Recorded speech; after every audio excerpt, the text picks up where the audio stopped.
Hey everybody, it's Eduardo here with your game final results and DraftStream new talent pool. And a familiar face has flown to the top of the flock. It's the Jaybird, Ontario's finest. Taking both the first and second slots, and going for a clean money sweep, the low ball for good measure. But what do we see here? It's little Stevie! Stevie Torres, aka Stephanie Torres, part of our All Latinx pod a few weeks ago, has claimed her first DraftStream cash, third place for $10. Congratulations to Stephanie Torres. Baranski Slack in the house, also followed by a fellow Baranski member, Edemo, coming in fourth for his highest finish in this game so far. Just boxing me out of the top 5. And Gamble 24x7. We made it, y'all. 25 titles somehow. We made it through. I'm very proud of you guys. I think there's only 1 or 2 titles that wasn't used. So well played. Way to make the most of this and to play accordingly. This is great. So, Jaybird, who claimed he was not able to optimize this week because of the increased talent pool. Just pure skill and talent. Going back to basics. Let's see what he was working with. First, let's take a look at the perfect call sheet. What did perfection look like this week? Well, it looked a lot like a 4-pack of the animation domination block on Fox. The Bob's Burgers and Family Guy actors. Also, interestingly enough, the murders at White House Farms. And I just gotta give a shout out to a different Henry G. Not Henry G, who's been on the podcast, but Henry Gomes. He pointed out accurately that I was missing the Rotten Tomatoes score of the murders at White House Farms. And to show you how I was, check this out. I had to look up White House Farm TV series instead of going to Rotten Tomatoes and finding it. You look this up, and then this pops up. The Murders at White House Farms, which I guess the American retitling of it, totally came up blank. So shout out to Henry Gomes for helping out the game. I appreciate it. And so that 87% in Rotten Tomatoes definitely helped a lot of people out. Nope, not supposed to see that yet. Most namely, Steph Torres. We'll get to her in a second. So this optimal stack of the murders at White House Farms and a headliner stack from the Swerve, which really, that helped make perfection. 1358.01. About 60 points plus off of Jaybird's chart-topping pace. So let's see what he did right to compete with himself and to take the top 2 spots. And for his clean money sweep efforts, first place $50, second place $25, the low ball for $15. That's $90, y'all. So I am paying the Canadian PayPal surtax this week. Couldn't happen to a nicer guy. And this, he had exposure to that animation block on Fox. Also, Filthy Rich, headliner stack. And I have to tell you, I was kind of disinterested in this title because I didn't really know what it was about, but I clicked on it and took a look. The heirs of a wealthy southern businessman hatched a plan to get a piece of his fortune. Okay. Tate Taylor? Okay. Outside of The Help, he's written some interesting stuff. He's directed some interesting stuff. He's been an actor, but let's look at his directing stuff. He did Winters. He was in, so he directed Ava, which I watched this weekend. I think it's video on demand for you all. Kind of interesting. An assassin with, well, not so much an assassin with a conscience. Those are kind of a cliche. But an assassin who's also a recovering alcoholic who deals with that every day and has a conscience, and stars Jessica Chastain in the title role. That was interesting. It wasn't a great film, but it wasn't bad. I was entertained. Girl on the Train I found compelling. Emily Blunt in it. So yeah, Tate Taylor's attached to this. Ma was weird, but I was into it. I'm intrigued. I'm in. I think I'm in. So I'm adding that to my list. I'll have to check that out. So Filthy Rich, a headliner from Misbehavior, and then an optimal stack from The Swerve. All performed admirably for him. I also am interested in Misbehavior. Gugu and Batha Ra, she's in that. Anything she's in, I kind of want to see. She's, gorgeous, great actor, and set in the 70s. I like some historical fiction. And Keira Knightley, where have you been? I miss Keira. I think she needs to be in more things. What has Keira Knightley been up to, real quick? The Aftermath. Oh, that's right. No one saw that, did they? I need to watch The Aftermath. I kind of meant to watch that. Berlin, so she's been working. Official Secrets. I watched that video on demand, I believe. All right. Okay, you've been working, but not a lot of Pirates of the Caribbean above the title stuff. So I might have to check out Misbehavior. I put it on my list. So, and then what Jay Bird is want to do with his call sheets is that he has a core that he went with, and this one is your 811 headliner co-star day player. And so what he'll do is he'll swap out like maybe 1v1 or 2v2 for a slight differentiation. And so let's see what he did with that. So in this case, all right, so he took out Misbehavior. Oh no, he added an extra Swerve and took out a Filthy Rich actor. That was his differentiation. So and that's honestly that's smart. It's also a favored strategy for the more astute in the DFS gaming sites, for DraftKings, FanDuel. When you have multi-entry, and especially mass multi-entry, some people will go with like a core group of players and then build around that, and just swapping out, making subtle gradations. And it kind of helps give your call sheets the optimal chance to win if you really have a strategy you believe in. It's a bit boom or bust, though. If you're wrong, you're wrong, and you don't get anywhere near the money. But if you're right, then you tend to populate, in the money or near the top of the money if you're right. So those are just two call sheets. Lil Stevie, Parfait DM. Let's see what she was working with here. She also went 811. Actually, let me see. Is the perfect call sheet 811? Yes, the perfect call sheet this week is 811. Always in vogue. Never quite goes out of fashion, to be honest with you. I mean, some weeks the value is super clear, and you need to get more co-stars than headliners. But this week, you can find what you needed with the 40% bonus points of the headliners. So in this one, A Perfect Crime headliner stack, Enola Holmes. Shout out to Enola Holmes. I'm actually a little surprised. It's kind of it popped early and just stagnated. I honestly thought it would do about 111. It's a very charming show, very charming movie. But I can see the case being made for why it's only at 104.55. She was on to The Murders at White House Farm, a huge recipient to that gift of a tip from Henry Gomes. Sneakerheads, got some exposure to that, didn't kill her. Not bad. And Filthy Rich exposure, very smart, excellent value, 5,400 for 102. That's nearly 20x value, isn't it? 80, what is that? 80, 102.06 divided by 5.4. Almost 19x, 18.9 value right there.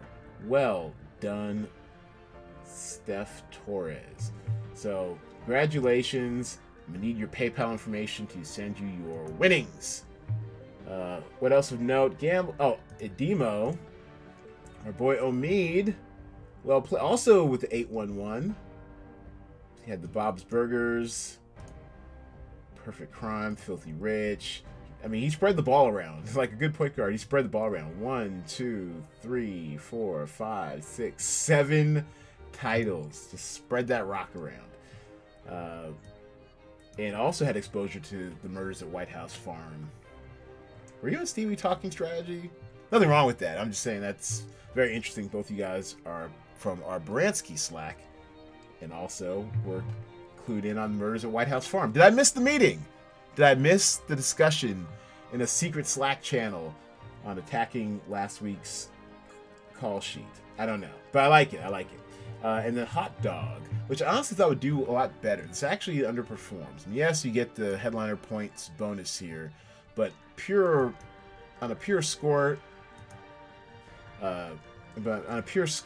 evaluation, it's actually below value. So that's interesting. And it pops up in the lowball perfect call sheet too. And as a matter of fact, let's segue over to that, because we're going to check out the lowball end of things in a second. Here's your lowball perfect call sheet where Hot Dog has a day player on it. And these are always going to be an 8-1-1 in the opposite direction. 8 day players, 1 co-star, 1 headliner. Because nobody needs all these bonus points when you're trying to go low. And Utopia kind of stalled out the gate. Definitely underperformed, so you wanted to focus on that. Rogue Warfare, Death of a Nation was far and away, you know, going to be the clear loser this week. It was even reflecting the pricing. And what is it? And and Hot Dog. So let's take a look at Jaybird sweeping the low. So the Comey rule helped him make up some salary, but it definitely didn't give him any shot near a perfect lowball call sheet because the Comey rule is just too good. I started watching last night. I think I got about an hour in. It's 4 hours, two 2-hour episodes total. Actually, I think last night was like an hour and 30 something minutes. Anyways, I got about maybe 45, 50 minutes in. It's really well written. I liked anyone who thought that this would be just like a hand job for Comey. No, not whatsoever. It's very much. I'm not saying it's like fair and balanced, but you start off through the eyes of Rod Rosenstein, who's basically calling Comey a showboat, a grandstander, and so basically it takes swipes at the titular subject, you know, James Comey. So it'll be very interesting to see how this plays out. Brilliant Billy Ray dialogue, so I'm in. So the Comey rule is too good, so that's what kept him away from anywhere near perfection. But he needed the salary somewhat, and he definitely got good exposure to Rogue Warfare, Death of a Nation. But I guess to be perfect, you needed 1 or 2 more actors from that, and then making up the salary with maybe 1 more Utopia actor. But good enough to beat back Gamble 24x7, the homie, shut out for the first time in a while. What does it feel like not to get a Zelle payment from Cinema Draft this week, G24? And he was only a little less than 17 points behind. What held him up? The Comey rule. He had a 4 stack of the Comey rule. It just performed too well, so that kicked him out. And then optimal stack, an optimal low stack of Rogue Warfare had him in contention. Utopia, good exposure, but yeah, too much Comey rule. It just performed too well. And this is actually a high-scoring week if you look at it. I mean, we were definitely above average. This average right here pumped up this average. We went from 84-something to 85-something. So this is a high-scoring week. So well played to everybody. Oh, and of course, real quick, Brown Baby, our mascot, Mima. Yeah, and we already discussed how having more than 1 day player when you're aiming for a high just is not the way to go. Yeah, need to do better there. Okay, so let's put a bow on this one and go to this week's talent pool. Yeah, hold up, not ready for prime time. Okay, sorry about that. We are back. Didn't mean to show my work there. So excited to get this out to you that I did not reset this properly. Okay, here we go. So, 25 new titles. That's why this is coming a little bit later in the day for you. It just takes a while to get it all together. It's my bad. We have Saturday Night Live in the House, starring Megan Thee Stallion as musical guest and Chris Rock. So we are putting that one. Actually, what would I salary that as? Okay, so 10,700. Although now I think about it, this is probably underpriced. That's actually a really good combo to kick off your season with. So enjoy the value. It's my bad. Yeah, probably should have been put up maybe 12, 13,000. It's probably going to perform well. Everyone loves Megan, especially after the foot shooting incident. And Chris Rock has never not been funny. So we will see how that performs. Enjoy the extra value. What else is interesting here? Well, actually, let's just arrange this sort this by salary for a second. So, as you can see, our highest one is the Good Lord Bird. Now, I have no data on this. Everything, is kept under wraps so far from Showtime. I haven't seen any reviews out there or anything. I get it. It is a feeling, it's a hunch, but this is Ethan Hawke playing abolitionist John Brown in what looks like could be a bit of a gonzo, slightly revisionist historical fiction deal, which I am definitely here for. I love me some historical fiction. John Brown, I mean, he really went all in on trying to free slaves and stuff. I don't think I'll need to use too many of my Black Misery credits on this show. It's more about liberation than probably, slavery, torture porn. So I'm looking forward to this. So this pricing might exclusively be a reflection of what I'm feeling about this, but I think this could be Emmy bait. This could be, Ethan Hawke, I'm growing shit out. I am going balls to the wall, crazy, it's a very interesting trailer, let's put it that way. So 18,200, that might be a trap. I don't know. All I know is that I'm looking forward to seeing it. Also, keep in mind, this is debuting on Sunday night, October 4th. So it's a bit of a risk. You're not going to get the instant gratification, the early gratification of game lock numbers from Thursday night. What else? The Worst Witch. This seems pretty baked in. It's in its fourth season. Family, so you kind of know what you're getting. The 16,600 is more for safety than anything. Emily in Paris. Now this is another one where Netflix doesn't have much out there. The embargo, I guess, on reviews is still out, so you can't really aggregate any scores yet. But this is Darren Star in a lovely locale, kind of getting a millennial Sex and the City vibe-ish type thing. An American in Paris vibes. I mean, we love Lily Collins, although she's British. She is English. She does an American accent way too well. It's too easy for her. Yep, Guildford, Surrey, England. Lily Jane Collins. So, but even still, great actor. I'm sure she'll do fine. And Darren Star just don't miss. I mean, he creates shows that last for years. He did Sex and the City. He did Younger, which I think is in its, I don't know, what season is it? It's in its 6th season, going to its 7th season. I mean, people just love his shows. And yeah, Beverly Hills 90210. I mean, that he created that? Oh my god. Wow. This guy, oh, okay, the reboot. Okay, he created the reboot. That's right. Aaron Spelling created the first one. That's right. Okay.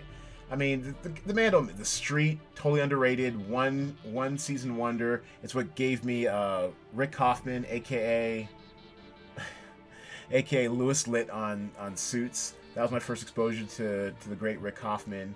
So yeah, he does not miss. Does not miss whatsoever. All right, so I'm expecting big things out of it for him and for us. I'm gonna be watching it. I'm not sure if it's opening weekend watching, but it's definitely gonna be on my list.